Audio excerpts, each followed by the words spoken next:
Nothing But the Words, episode number 82, Create Your Own Lexicon. Welcome to Nothing But the Words, the podcast that gives you everything you need to know to write a phenomenal book.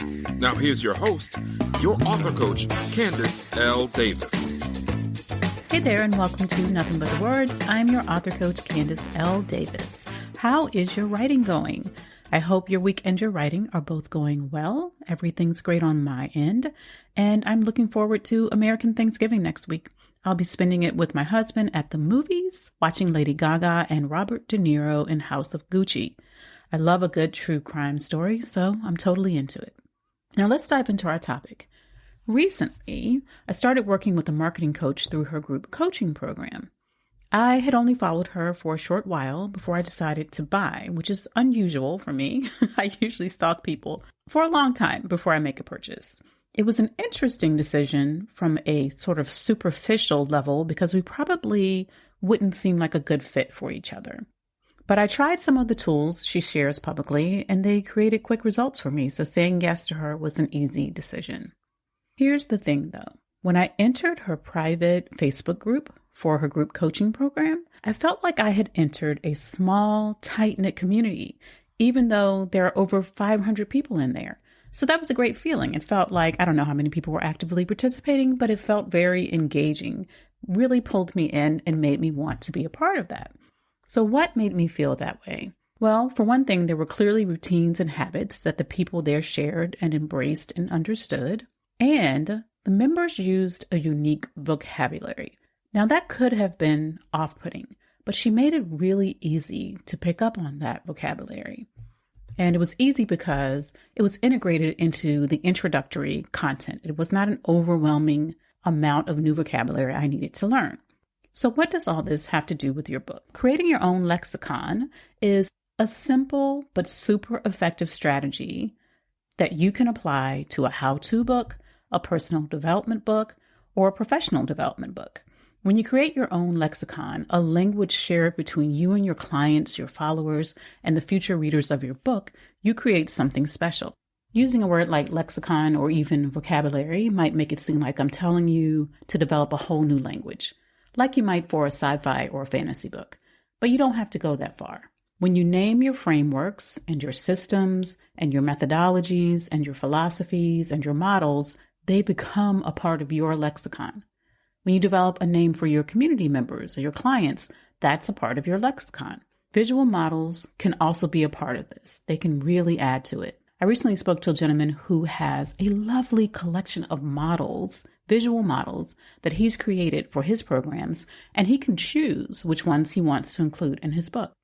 Even one or two visual models can add to this new lexicon that you're introducing to your readers and your community.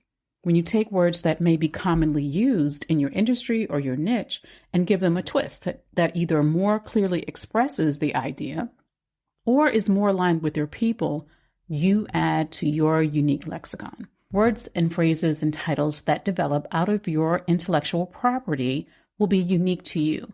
They will make you and your book stand out in the marketplace. Now, this practice can feel really forced when the author seems to be jumping on the latest trends. It can feel a bit desperate. It seems like they're trying to use, for lack of a better word, the current slang of the day. That generally will turn readers off a bit. You want terminology that will be evergreen for you.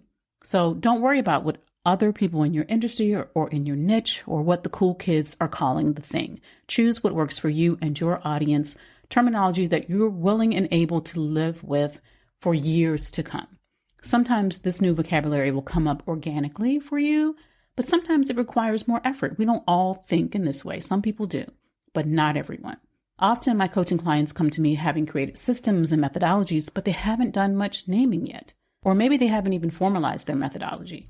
In either case, we work together to brainstorm ideas so they can solidify their processes and philosophies and name them when it makes sense to do so, giving them a unique title. You know your one perfect reader best. You know your community. Use and develop language that will resonate with them. Can you write a world-class book without creating your own lexicon? Of course you can. Absolutely you can. But there are some definite benefits to this process. For one thing, done well, these acronyms, labels, and titles can help your readers remember your concepts or your processes more easily. That's an added value for them, and they walk away feeling like they've really gained something from your book. This new vocabulary, exclusive to you, at least in the way that you use it, also makes your readers and followers and community members feel like insiders. That's a win for them, because it increases their sense of belonging and community, and it's a win for you because it increases their belief that they know you, their feeling that they know you, and that they can trust you. When I hear purpose chasers, I think of my client, Patrice Washington. That's what she calls the members of her community. When I hear Save the Cat, I think of screenwriting expert Blake Snyder and his work. And when I think of resistance with a capital R, I think of Stephen Pressfield's The War of Art. Keep in mind that you don't need to create an extensive lexicon to be effective. In fact, you probably shouldn't. You don't want to overwhelm your readers or make them feel like they're in a tedious foreign language class and they can't master the basics or keep up with other people in the language. But if you can develop just enough of a unique vocabulary, it can really benefit your book and really benefit your readers. That's all for this week's episode, my friends. If you'd like help with all the moving parts of writing your book, hop on a consultation call with me at CandiceLDavis.com/call. I'm opening slots for one-on-one coaching in January 2022, and it might be just what you need to finally write your book. Thanks for listening to Nothing But the Words. I'm your author coach, Candice L. Davis, and I'll see you next time.